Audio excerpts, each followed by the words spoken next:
Hello, everyone.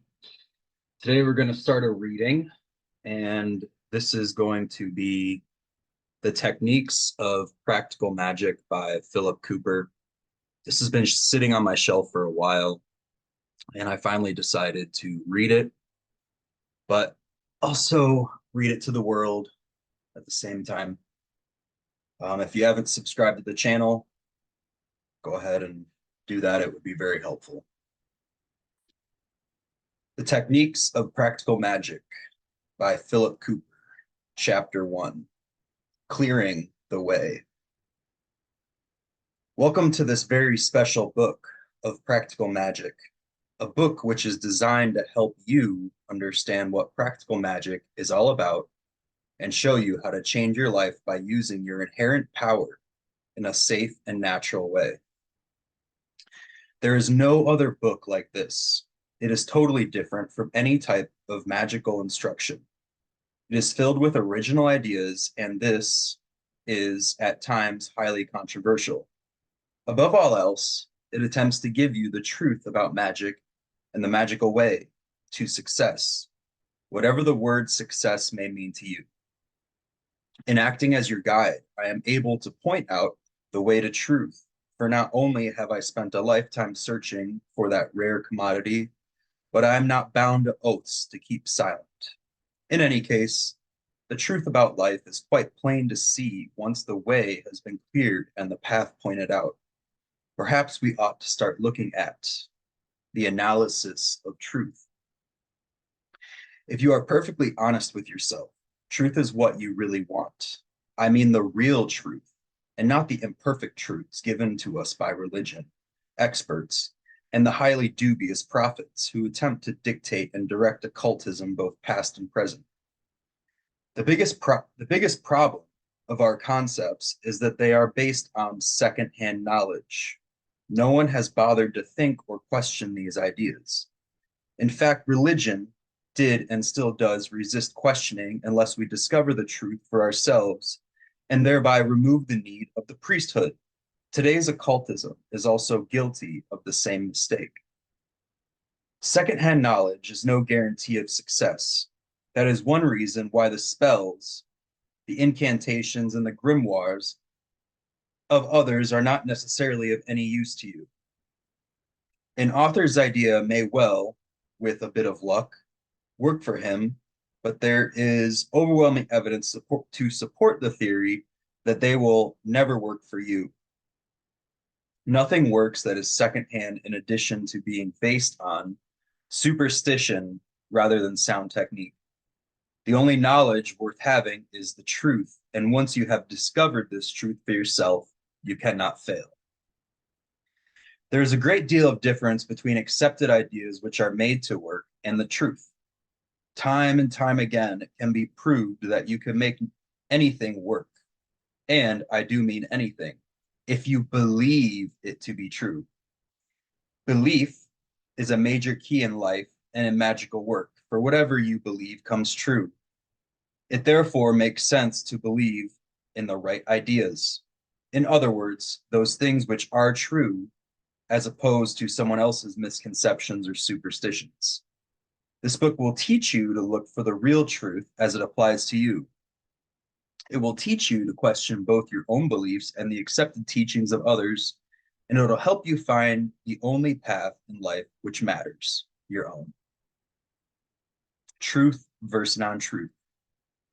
If you are to establish what truth is, we had better start by looking at it from a different angle, by looking at some of the accepted truths which are held up as being correct and absolute. Magical misconceptions. Number 1, idea about God. As God is the source of all power, we have to belittle ourselves to trust that God may hear us and grant some of our requests. Untrue. Our ideas about a God are completely wrong, largely due to religion and further suppositions on our part. There is a constant source of all-pervading energy which can be approached as God. What matters is our method of approach. A negative approach gets negative results. while a positive approach gets beneficial results every time. It is vitally important to remember that our image of God determines what we get from God. Take two extreme examples within religion. On one hand, we have a classic image of God held in the minds of most Christians, having been shown how to fear God, that they are sinful and possibly doomed to hell. They live in constant fear of retribution and death. Certain wise men in Christ himself chose not to subscribe to this insipid image of God, and become miracle workers. Note how this is the same God with a different approach. The lesson is simple. Change your image of a God, and you change the results. Much more will be said about this later. Number 2, fate and predestiny. It is quite absurd to believe that we have no control over our lives.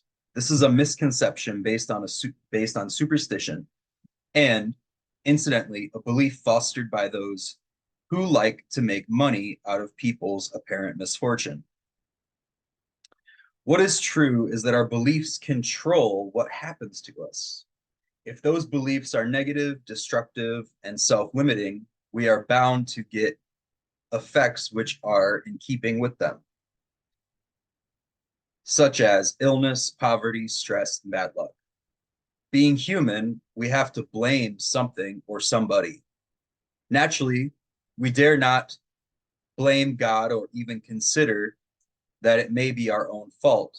So we blame intangibles, such as forces beyond our control. It may seem like a valid idea, but as you will see, it is not. In truth, the only force which controls your life is your own, and this force acts through your beliefs. Number 3, devils, demons, and other astral entities. Like gods, these are images. Despite the unfounded ramblings of so-called black magicians and other non-thinkers, let me categorically state that in reality, there are no such beings, and they certainly do not exist outside of yourself. Images are an important part of magical techniques, especially personal images such as archangels. It all depends on what you are trying to achieve. If you are seeking to bring good into our lives, we use beneficial images such as realistic gods and angels. If we are concerned with ridding ourselves of unwanted evils, then we personify these as demons and such. These are advanced techniques, but reserved for those serious in occult work. Unfortunately, a little knowledge can often be a dangerous thing in the hands of superstitious fools who imitate but do not fully understand these images. Inevitably furnished with our overinflated egos, they launch forth into the occult world and presume to tell others the truth.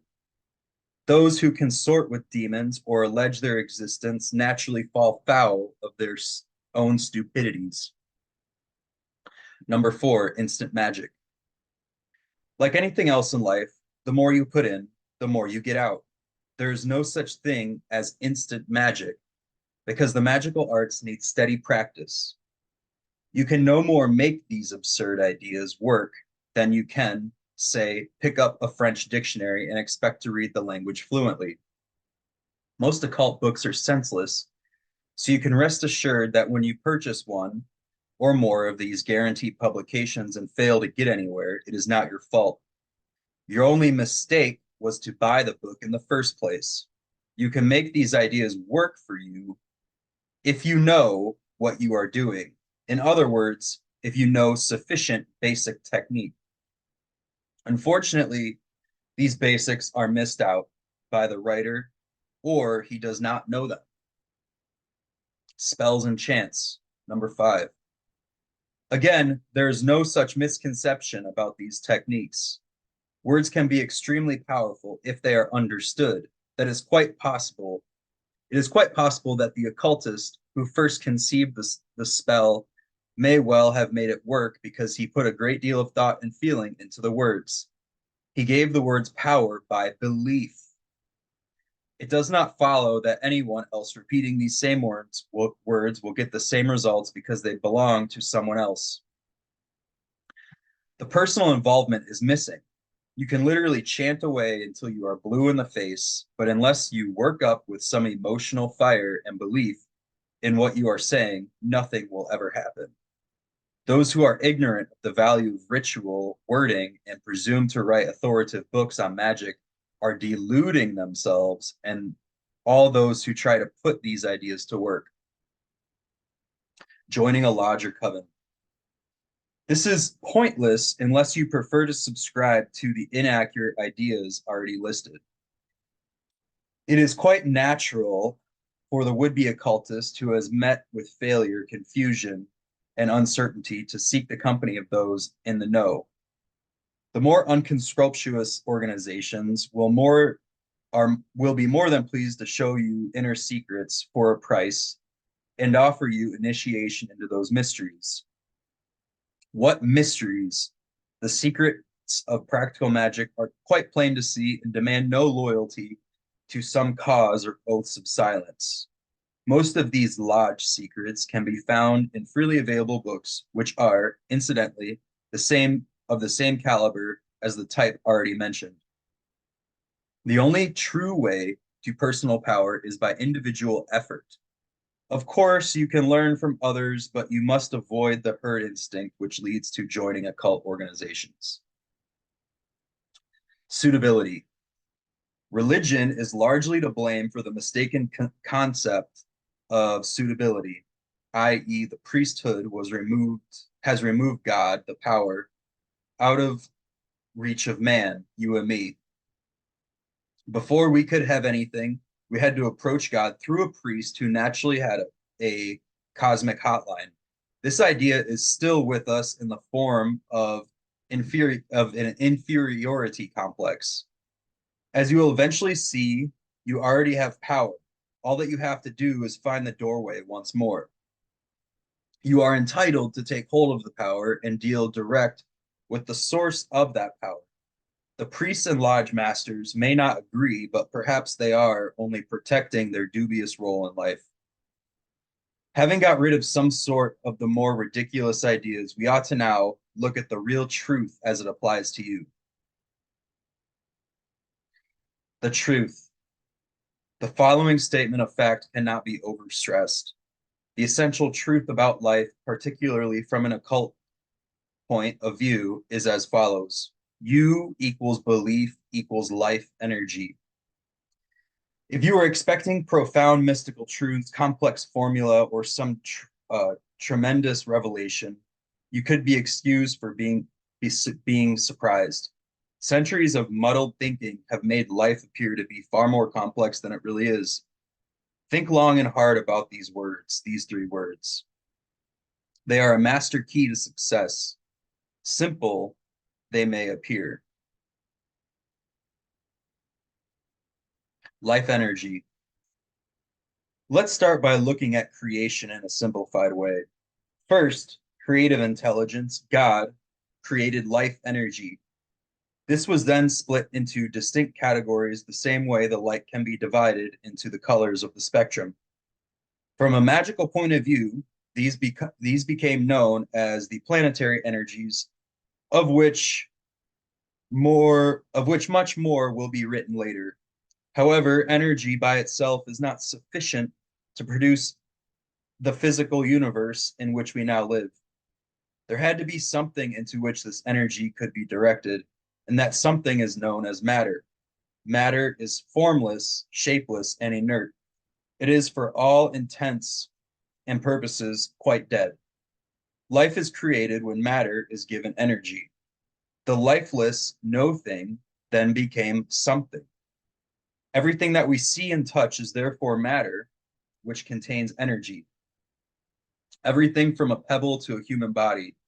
The essential difference between one object, such as a stone, and the other, say water, is the type of energy which it contains. Magic is the art of getting to know about this energy and learning how to use it. Before we can do this, we have to look a little deeper by examining beliefs.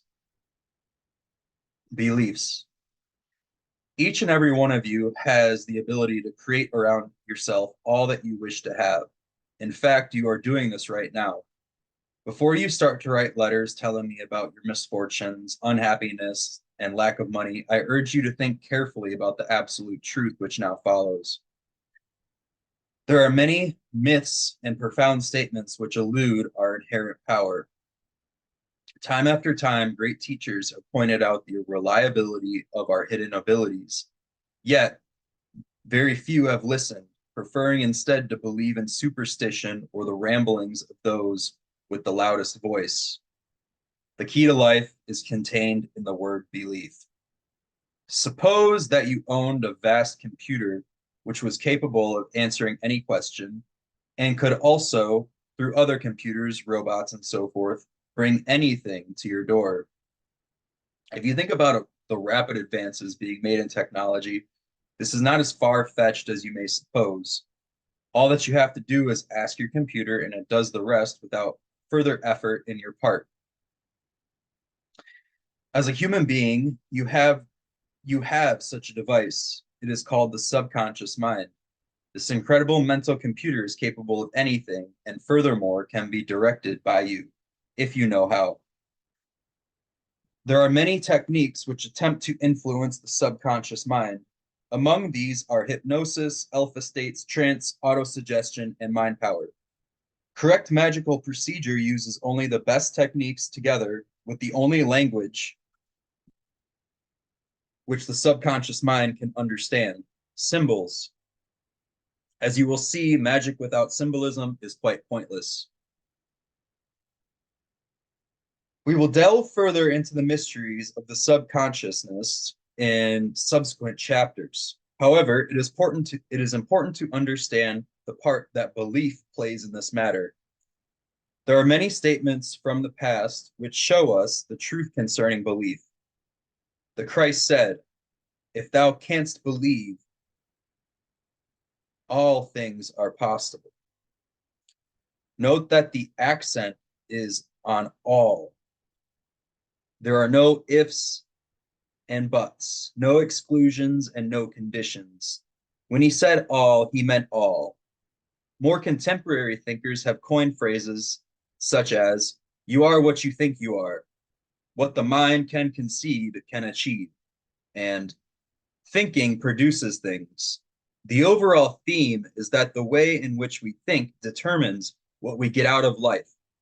By thinking, I mean our dominant thoughts, in other words, our beliefs. Always remember that beliefs are not restricted to religious issues. We have beliefs about everything. Let me now make an important point. If you look up in the sky, you see a color which you believe to be blue. Why? No, this is not a trick question, nor is it meant to be silly. Why do you see blue? The answer is that you have inherited a common belief. You did not come to this conclusion all by yourself. Now let us look at some other popular beliefs. Unfounded beliefs. These include babies are delivered by the stork or are found underneath a gooseberry bush. Of course, this is silly, yet people did actually believe this. Some still do.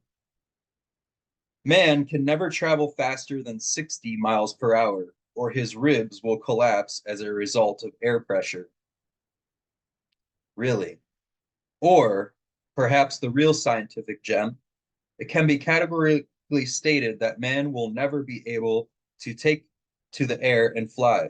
No, this was not uttered by a 5-year-old child. It was presented as a fact by a notable scientist. He believed it. Thankfully, the Wright brothers did not. Superstition. Here we are dealing with largely unfounded beliefs which can be made to work.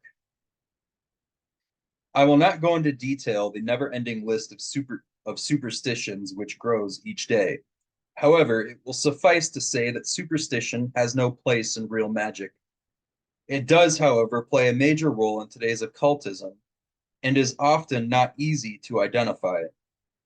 As an example, take the idea of a consecrating ritual. and its implements.